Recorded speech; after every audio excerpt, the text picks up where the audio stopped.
গ্রামের সদ্যবিবাহিত নববধূদের বিয়ের পরদিনই তুলে নেওয়া হচ্ছে। তাদের ধর্ষণের পর হত্যা করে লাশ ফেলে রাখছে এক সাইকো সিরিয়াল কিলার। কে এই সাইকো, আর কী কারণে খুন করছে, তাও আবার নববধূদের? তা জানতে হলে ভিডিও শেষ পর্যন্ত দেখতে হবে। মুভিটির সাসপেন্স আপনার ব্রেন নিয়ে খেলবে, আর শেষের টুইস্ট মাথা নষ্ট। মুভিটির নাম ওদেলা রেলওয়ে স্টেশন। মুভিটি 2021 সালে তেলুগু ভাষায় মুক্তি পায়। তো চলুন বন্ধুরা, মুভির এক্সপ্লেনেশন শুরু করা যাক। ভারতের তেলেঙ্গানা রাজ্যের একটি গ্রামের নাম ওদেলা। এই গ্রামের সত্য ঘটনার উপর ভিত্তি করেই মুভিটি নির্মিত। মুভির প্রথমেই আমাদের একটি শকিং সিন দেখানো হয়। একটি মেয়ে কর্দমাক্ত অবস্থায় একটি কাটা মাথা হাতে নিয়ে রেল লাইন দিয়ে হেঁটে আসছে। মেয়েটি এই অবস্থায় থানায় যায়। সবাই দেখে তখন চক্ষু চড়ক গাছ। একই দেখছে তারা। মেয়েটি সোজা গিয়ে এসআইয়ের টেবিলে মাথাটি রাখে। এসআই তার কাছে শুধু জানতে চায় বডিটি কোথায়। গ্রামের একটি পরিত্যক্ত শুকনো কুয়া থেকে বডিটি উদ্ধার করা হয়। এই যে যাকে দেখছেন, আইপিএস অফিসার অনুদীপ। তার ব্যাচের টপার সে। সৎ এবং নিষ্ঠাবান একজন পুলিশ অফিসার সে। জয়েন করার পর 3 মাসের চাকরিকালীন প্রশিক্ষণ নিতে এই গ্রামে এসেছে। প্রথমে আমরা যা দেখতে পেলাম তার মূল রহস্য জানতে আমাদের 3 মাস পিছিয়ে যেতে হবে।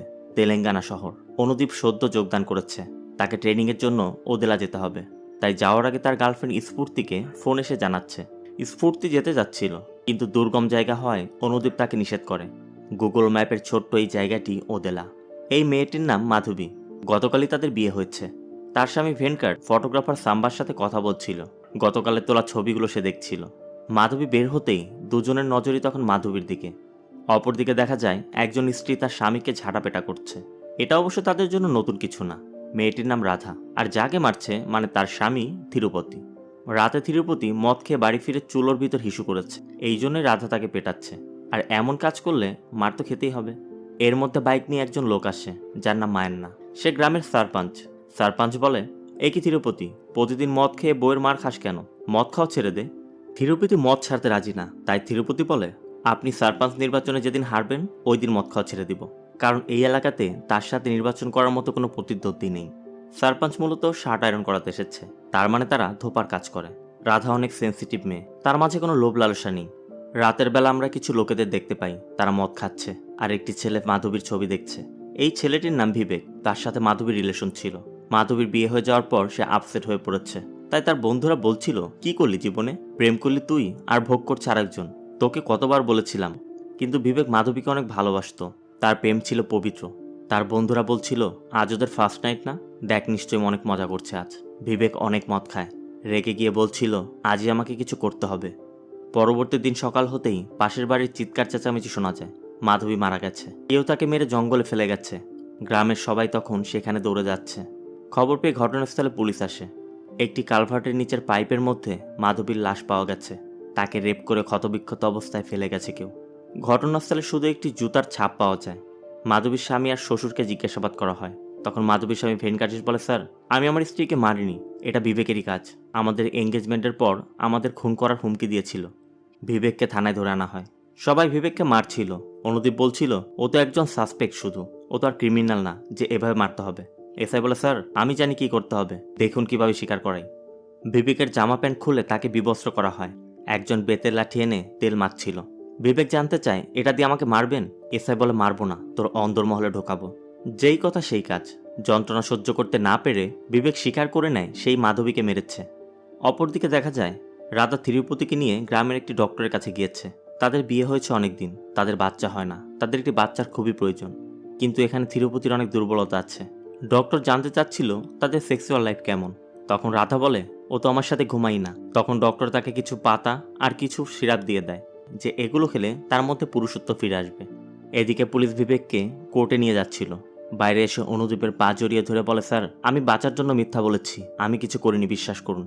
অনুদীপ তাকে একটি বোতল ছুঁড়ে দেয়। এরপর বলে, ওকে ছেড়ে দাও, ও দোষী নয়।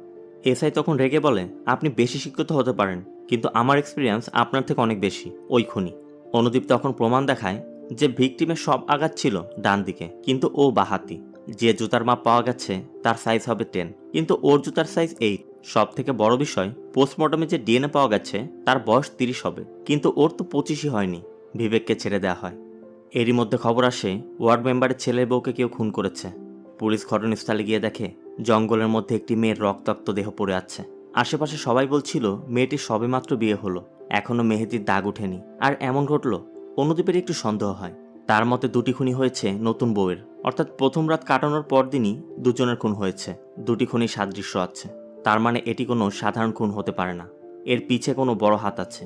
তবে এসআই তা মানতে নারাজ, তার মতে এগুলো স্বাভাবিক খুন। অনুদীপ মার্ডার স্পটে একটি ফোন পায়, ফোনটিতে চার্জ ছিল না। রাতের বেলা থানায় গিয়ে ফোনটি চার্জ করে, এরপর ফোনটি ওপেন করে কল মেসেজ সব চেক করে দেখে। গ্যালারি চেক করতেই একটি ভিডিও ক্লিপস পাওয়া যায়, কিন্তু কোনো মানুষের চেহারা দেখা যাচ্ছে না, শুধু অডিও শোনা যাচ্ছে। এখানে শোনা যাচ্ছিল এক ব্যক্তি মেয়েটিকে তুলে এনে তাকে টর্চার করে। এরপর তার স্বামীর সাথে কাটানো প্রথম রাতের ব্যাপারে জানতে চায়, যে বাসর রাতে তার স্বামী তার সাথে কি ব্যবহার করেছে, কিভাবে কি করেছে। মেয়েটি ধাপে ধাপে সব বলছে, আর লোকটি মেয়েটিকে ঠিক সেইভাবেই ধর্ষণ করছে। মেয়েটি বাঁচার জন্য চিৎকার করছে, লোকটি মেয়েটিকে ধর্ষণ করে হত্যা করে। অনুদীপের কাছে এখন শুধু একটি ক্লু, তা হচ্ছে এই অডিও ক্লিপে থাকা লোকটার ভয়েস। অপরদিকে থিরুপতির ভাই চান্দুকে দেখা যায় তার বন্ধু সাম্বাকে ফোনে বলছে, কোথায় পাস এসব ভিডিও, আমাকে পাঠা দেখি। সাম্বা বলে, পাঠাচ্ছি, দেখে ডিলিট করে দিস কিন্তু। চান্দু দেখে রাধা গোসলে যাচ্ছে, বলে এই ফোন রাখ, আমার ভাবি গোসলে যাচ্ছে। সাম্বা বলে, এনজয় কর। রাধা গোসল শুরু করে, চান্দু দরজার ফাঁকা দিয়ে রাধার গোসল করা দেখছিল, আর ফোনে রেকর্ডও করছিল। এক মহিলা দেখে বলে, এই তুই কি করছিস? চান্দু বলে, আমার বউকে দেখছি, তোমার কি? মহিলা বলে, আগে বিয়ে তো কর, তারপর তোর বউকে দেখিস। মহিলা রাধাকে ডাকতেই চান্দু পালিয়ে যায়। রাধা গোসল করে এসে থিরুপতিকে বলে, পুরুষেরা বউয়ের ব্লাউজ খুলতে গিয়ে বাটন ছিঁড়ে ফেলে, আর তুমি কিভাবে ছিঁড়লে? থিরুপতি বলে, খেয়াল করিনি, ধোয়ার সময় হয়েছে হয়তো। রাধা একটি সেফটি পিন দিয়ে থিরুপতিকে আটকে দিতে বলে। থিরুপতির হাত কাঁপছিল। রাধা বলে, কি ব্যাপার, রাতে কাঁপাকাঁপি করো, এখন দিনেও? থিরুপতি বলে, আমি ভয় পাচ্ছি, এদিক ওদিক খোঁচা না লেগে যায়। রাধা বলে, বিয়ের পর থেকে তোমার মোচের খোঁচায় কিছু হলো না, এখন সেফটি পিনে কি করবে, লাগাও তো। রাধা মুখ টিপে টিপে হাসছিল। থিরুপতি বউকে বলে, তুমি এত সুন্দর, একটু মেকআপ শেকআপ করো।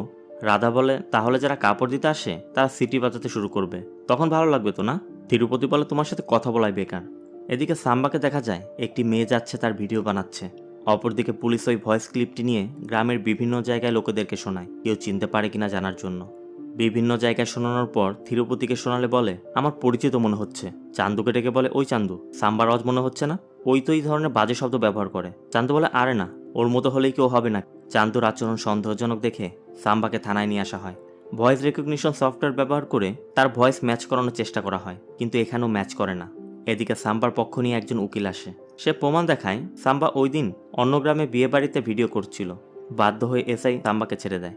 এখানে একটি বিষয় ক্লিয়ার করে রাখি, অনুদীপ যেহেতু এখনও ট্রেনিং নিচ্ছে, তাই সে সিনিয়র হলেও এসআইয়ের সিদ্ধান্ত মতো তাকে কাজ করতে হবে, আর এসআই চায় না তার কাজে সে ইন্টারফেয়ার করুক। এসপি কল করে এসআইকে দ্রুত কেসের রিপোর্ট জমা দিতে বলে। এসআইকে চিন্তিত দেখে অনুদীপ বলছিল, চিন্তা না করে খুনিকে ধরুন। এসআই রেগে বলে, সে কোনো ধরনের প্রুফ রাখে না, কিভাবে ধরবো তাকে বলুন? পরীক্ষায় পাশ করা আর কেস সলভ করা এক কাজ নয় স্যার। অনুদীপ তাকে বলে, এখন টেকনোলজি অনেক এগিয়ে গেছে, ডিএনএ টেস্ট করান, তাহলেই তো জানা যাবে। এসআই বলে, কি বলছেন? এর আগে একটি রেপ কেসের জন্য দিয়েছিলাম, 6 মাস লেগেছিল টেস্টের রেজাল্ট আসতে। অনুদীপ তাকে কিছু জায়গার নাম বলে, যে ওইখানে তো 4 দিনের মধ্যে পাওয়া যায়, কিন্তু এসআই বলে, গ্রামের সবার কি ডিএনএ টেস্ট করাবো, আর এটা কি সম্ভব? অনুদীপ বোর্ডে একটি ছক আঁকে, সে গ্রামের মহিলা, বাচ্চা এদেরকে বাদ দিয়ে 25 থেকে 30 বছরের মধ্যে যারা পড়ে আর যাদের জুতোর সাইজ 10, তাদের একটি খসড়া করে। দেখা যায় এতে 20 থেকে 25 জনের টেস্ট করালেই হয়ে যাবে। অনুদীপ এসআইকে কনভিন্স করে, ওই 25 জনের স্যাম্পল নিয়ে একটি ল্যাবে পাঠায়, কিন্তু টেস্টের রেজাল্ট আসতে 10 দিন সময় লাগবে। এখন শুধু অপেক্ষা, আর খেয়াল রাখতে হবে এর মধ্যে যাতে অন্য কোনো ঘটনা না ঘটে যায়। কিন্তু এখানেই বিপত্তি, এর মধ্যেই সারপাঞ্চ মায়ান্না আসে। সারপাঞ্চের মেয়ের বিয়ে, তাই থানায় এসেছে দাওয়াত দিতে। বিয়ের কথা শুনে অনুদীপ বলে, দেখুন, গ্রামে নতুন বউদের সাথেই এমনটা হচ্ছে, আমরা চাচ্ছি না এখন কোনো বিয়ে হোক, আপনাদের সেফটির জন্য বলছি, আপাতত বিয়েটা পিছিয়ে দিন। সারপাঞ্চ বলে, ওই মেয়েরা আলাদা, আমার মেয়ে আলাদা, আর আমার বাড়ির দিকে তাকানোর সাহস কারণ নেই, বিয়ে হবেই। কার্ড দিয়ে গেলাম, এখানের বিরিয়ানি অনেক টেস্টি, এসে খেয়ে যাবেন। সারপাঞ্চ মেয়ের বিয়ের প্রস্তুতি নিচ্ছিল। বিয়ের দিন সকালে অনুদীপ কল করে, তাকে বোঝাতে চেষ্টা করছিল এখন বিয়েটা পোস্টপন করে দিন, কিন্তু সারপাঞ্চ তার কোনো কথাই শোনে না। রাতে তার মেয়ের বিয়ে হয়, সবাই অনেক আনন্দ করছে, সারপাঞ্চের মেয়ের বিয়ে বলে কথা। থিরুপতিকে দেখা যায় লুকিয়ে লুকিয়ে মদ খাচ্ছে। রাধা দেখে ফেলায়, আবার এসে নাচতে শুরু করে। আজ তাদের প্রথম রাত। রাধা সারপাঞ্চের মেয়ে প্রিয়াকে সাজিয়ে দিচ্ছে। ফটোগ্রাফার সাম্বা ছবি নিচ্ছে। সাম্বাকে দেখা যায় ছবি তোলার বাহানায় সে গোপন অ্যাঙ্গেলের ভিডিও নিচ্ছে।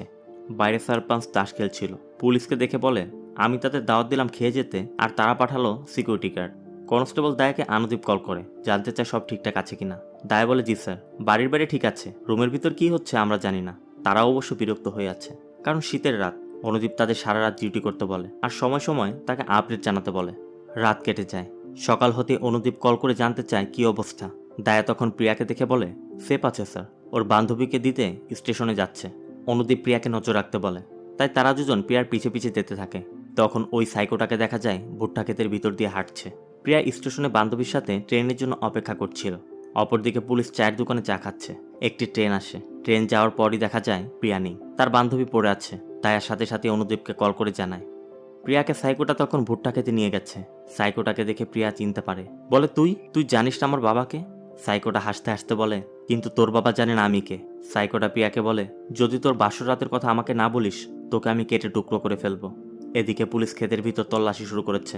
সাইকোটা বাসর রাতের কথা জানতে চাইছে। বাধ্য হয়ে প্রিয়া বলে, বলছি। প্রিয়া বলছিল, আমার স্বামী প্রথমে এটা করেছে, ওটা করেছে, এভাবে ওভাবে। তা শুনে সাইকোটা প্রিয়ার সাথে তেমনটাই করতে করতে প্রিয়াকে ধর্ষণ শুরু করে। প্রিয়ার গলা চেপে ধর্ষণ করছিল। প্রিয়ার মুখ দিয়ে রক্ত উঠে প্রিয়া মারা যায়। পুলিশ তাকে দেখে ফেলে। পুলিশকে সে পাথর ছুঁড়ে মেরে পালানোর চেষ্টা করছিল। এদিকে অনুদীপ গুলি ছুটতে থাকে। সাইকোটা ক্ষেতের ভিতর দিয়ে পালাচ্ছে। অনুদীপ দৌড়াতে দৌড়াতে একসময় পড়ে যায়। এরপর একটি পাথর পেয়ে ছুঁড়ে মারে তার দিকে। পাথরের আঘাতে রক্তাক্ত হয়ে সে পড়ে যায়। অনুদীপ কাছে গিয়ে দেখে এ আর কেউ নয়, চান্দু। চান্দু বলছিল, আমি কিছু জানি না স্যার, আমি পাম্প সেট করতে এসেছি, আমি কিছু করিনি। পুলিশ মারতে মারতে চান্দুকে থানায় নিয়ে যায়। গ্রামের সবাই এতক্ষণে জেনে গেছে চান্দুকে পুলিশ ধরেছে। থানায় তাকে ইচ্ছামতো মারধর করছে। রাধা খবর পেয়ে তিরুপতিকে নিয়ে থানার উদ্দেশ্যে বের হয়। পাশের বাড়ির মহিলাটি এসে বলে, তোর ভাই আমার ছেলের বউকে মেরেছে, তোদের সর্বনাশ হবে। খবর পেয়ে সারপাঞ্চ থানায় যায়। অনুদীপ তখন ছিল না। এসআইকে 10 লক্ষ টাকা দিয়ে বলে, তোমরা যারা আছো 1-1 লাখ টাকা নিয়ে চলে যাও, চান্দুকে দিয়ে দাও। এসআই তখন চান্দুকে তার কাছে দিয়ে দেয়, কারণ সারপাঞ্চ চায় তার মেয়ের খুনিকে সে নিজ হাতে শাস্তি দিবে। অনুদীপ থানায় ফিরে দেখে চান্দু নেই। অনুদীপ এসপিকে কল করতে চায়। এসআই বলে, স্যার আপনি এখানে শিখতে এসেছেন, আমাদের চাকরি খেতে নয়। অনুদীপ বলে, কি শিখাবে তোমরা? হ্যাঁ, ইউরিয়ার ব্যাগে টাকা নেওয়া?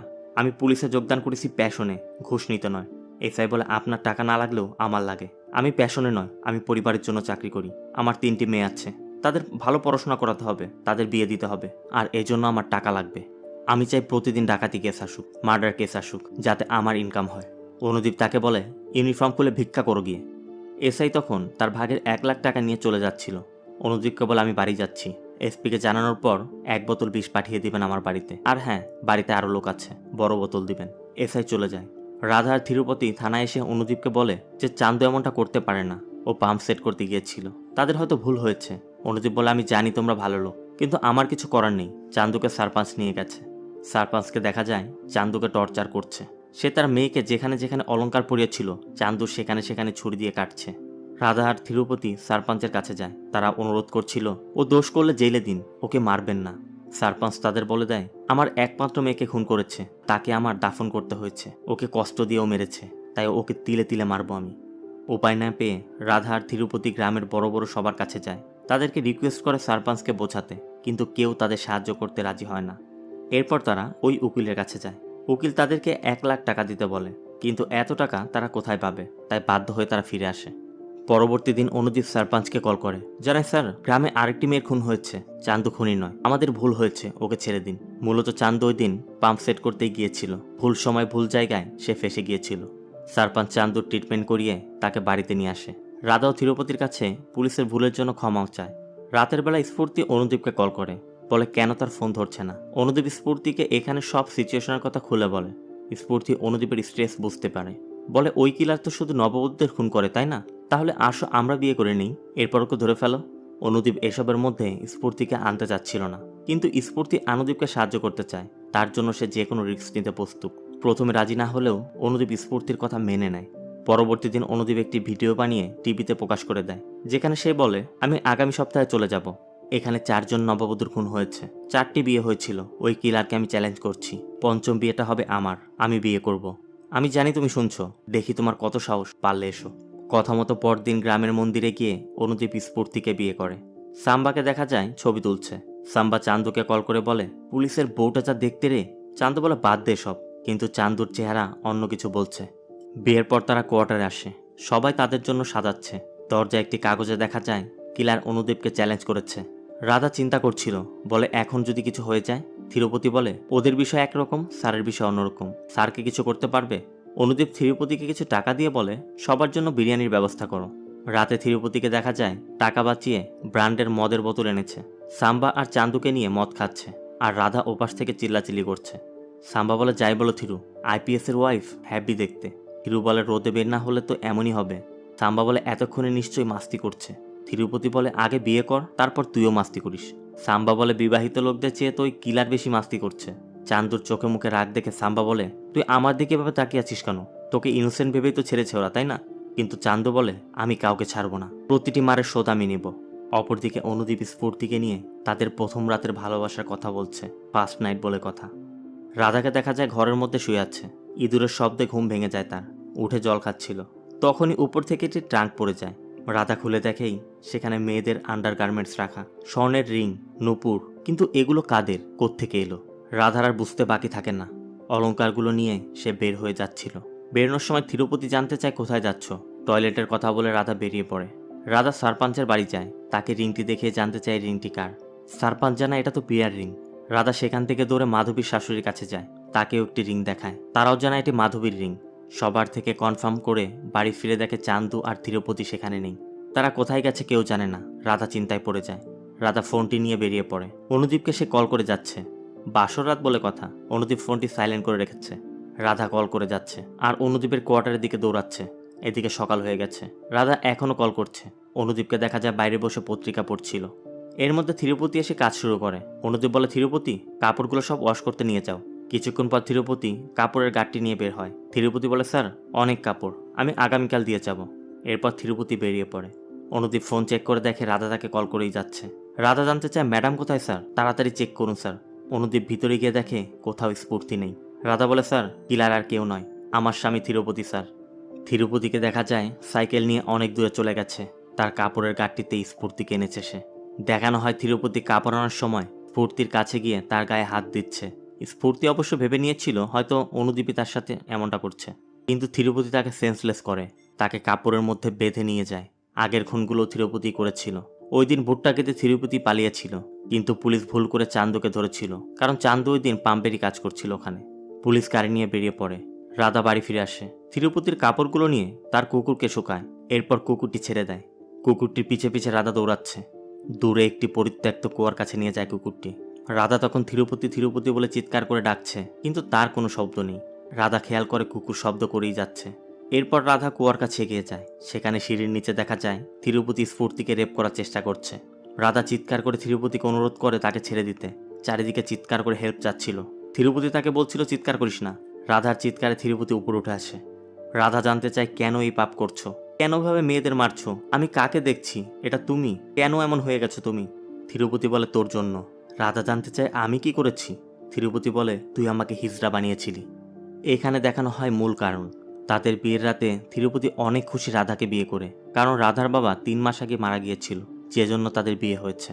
রাধা একজন ইন্টারমিডিয়েট পাস শিক্ষিত মেয়ে, কিন্তু থিরুপতি ছিল মাত্র 3 পাস করা। রাধা এই বিয়েতে খুশি ছিল না। বিয়েটা ছিল তার জন্য বলিদান। থিরুপতি রাধার সাথে ইন্টিমেট হওয়ার চেষ্টা করছিল। থিরুপতির মুখে গন্ধ আসছিল। রাধা বলে, ব্রাশ করনি? এরপর গায়ের গন্ধ আসতে থাকে। জানতে চায়, সাবান ব্যবহার করো না তুমি? থিরুপতি নার্ভাস ছিল, সে রাধাকে আদর করতে চেষ্টা করছে। রাধা বলে, আশা করি গ্রামের সবাই যা বলে তুমি সেরকমটা না। থিরুপতি জানতে চাই, কি বলে তারা?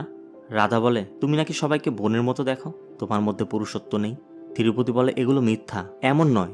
থিরুপতি অনেক নার্ভাস ছিল, ইন্টিমেট হতে চেষ্টা করছিল। হঠাৎ সে থেমে যায়। রাধাকে বলে, আমরা কাল আবার চেষ্টা করব। রাধা ব্যাপারটি বুঝতে পেরে মুখ ঘুরিয়ে নেয়। থিরুপতি বলে, শুধু ওই রাত নয়, 10 বছর যাবৎ তোমার অপমানের কথা আমি বলতে পারি না। এরপর একজন পুরুষ কি করবে? হ্যাঁ, আমি দুর্বল বলে তুমি সবসময় আমাকে অপমান করেছ। সারপাঞ্চের মেয়ের বিয়েতে বাসর সাজানোর সময় আমি বলেছিলাম, এমন বেড পেলে আমরাও খাট ভাঙবো। আর তুমি বললে, খাট ভাঙতে লাফালাফি নয়, স্ট্যামিনা লাগে, পুরুষত্ব লাগে। তুমি সবসময় আমাকে অপমান করেছ। আজ আমার এই অবস্থার জন্য তুমি দায়ী, তোমার কথা দায়ী। রাধা বলে, আমি অন্যায় কি বলেছি? থিরুপতি বলে, একজন স্বামীকে স্বামী বা জানোয়ার বানানো সবকিছু মেয়ের ইচ্ছার উপর নির্ভর করে। আমি কিভাবে পুরুষ হতাম ওই পাতার সিরাপ খেয়ে যা তুমি ডক্টরের থেকে এনে দিয়েছ? আমি পুরুষ হয়েছি শুধু একজন মেয়ের জন্য। মাধবীর বিয়ের রাতে ভোর 4টায় আমি তাদের শব্দ শুনতে পাই। জানালায় উকি দিয়ে দেখি তারা ইন্টিমেট হচ্ছে। ওই দিন আমি বুঝতে পারি আমিও একজন পুরুষ। আমি ওকে তুলে নিয়ে আসি, এরপর নিজেকে টেস্ট করি। আমি সফল হই।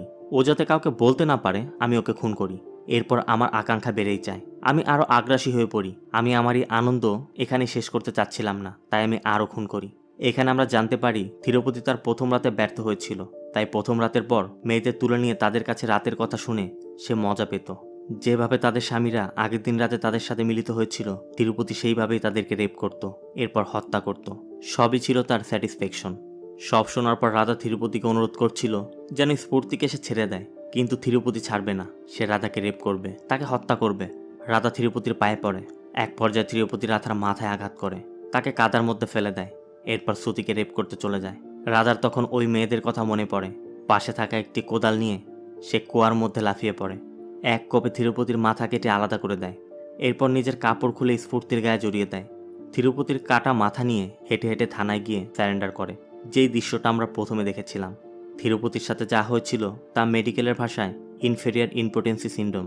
এটি এক ধরনের রোগ। রাধার কথা তিরুপতির মনে কষ্ট দিয়েছিল, তাকে আঘাত করেছিল, আর সেই আঘাতেই তিরুপতি এমনটি হয়েছিল। এই ঘটনার পর রাধাকে কারাগারে পাঠানো হয়। 3 সপ্তাহ হয়ে গেছে, কেসও ক্লোজ। অনুদীপ স্ফূর্তিকে নিয়ে চলে যাচ্ছে। মুভিটি এখানেই শেষ হয়। মুভিটি ভালো লাগলে অবশ্যই আমাদের চ্যানেলটি সাবস্ক্রাইব করবেন।